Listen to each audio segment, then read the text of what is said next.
Hello students, let us discuss lesson number 6, life processes. First I will tell you the content of this particular chapter.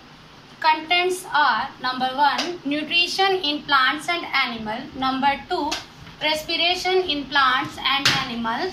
Number 3, transportation in plants and animal. Number 4, excretion in plants and animal.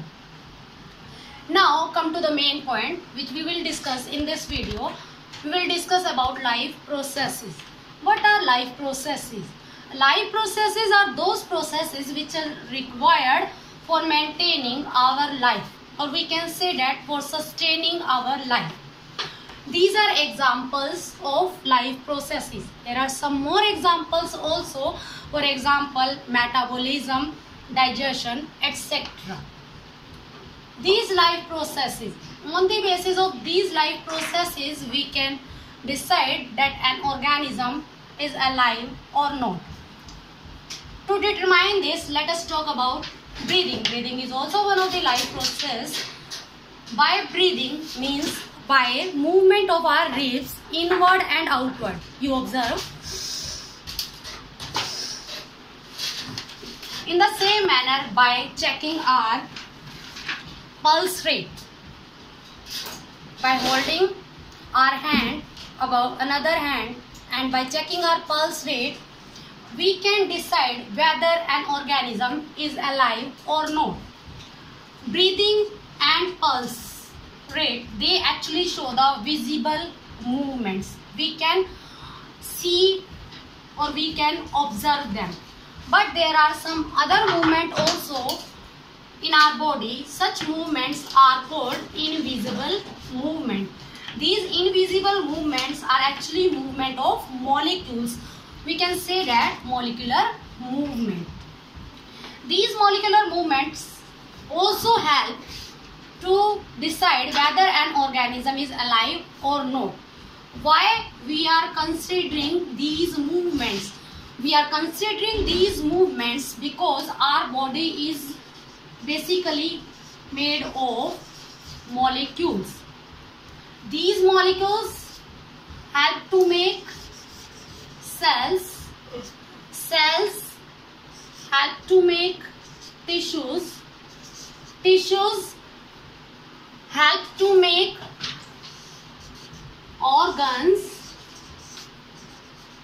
Organs help to make organ system, and organ systems help to make an organism.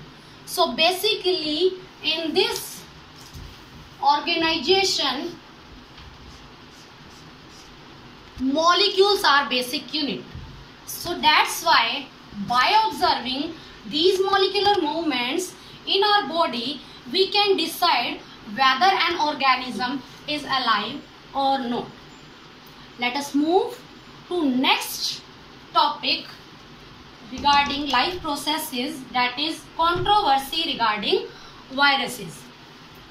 Viruses, as you already heard in class 8, that these are not alive outside the body of host. But when they infect a host, they are alive. Why it is considering nowadays? Because viruses do not show any molecular movements outside the body of host. That's why they are considered as not alive. But when same virus infect a host, then the virus use the machinery of host and start dividing, start showing molecular movements.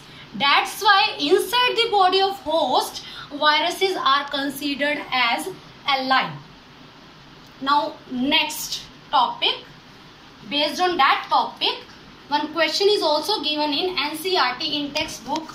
What diffusion process? About it also you have heard in class 9 that diffusion process is sufficient to carry out all such life processes in unicellular organism just like amoeba.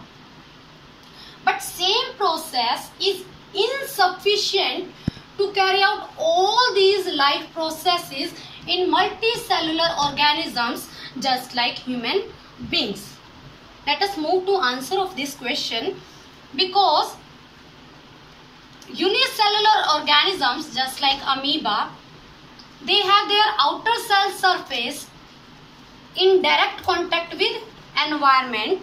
That's why they can exchange food, oxygen, etc. with environment. But in multicellular organisms just like human beings, there are many cells, and all these cells, they are not in direct contact with environment. That's why that diffusion process is insufficient to carry out all such life processes in human being. So what else they have? These multicellular organisms, they have tissues, organs, organ systems to carry out all such life processes in the body of multicellular organisms. Hope so that concept is clear to you all. In our next video, we will discuss about nutrition in detail. Thank you very much.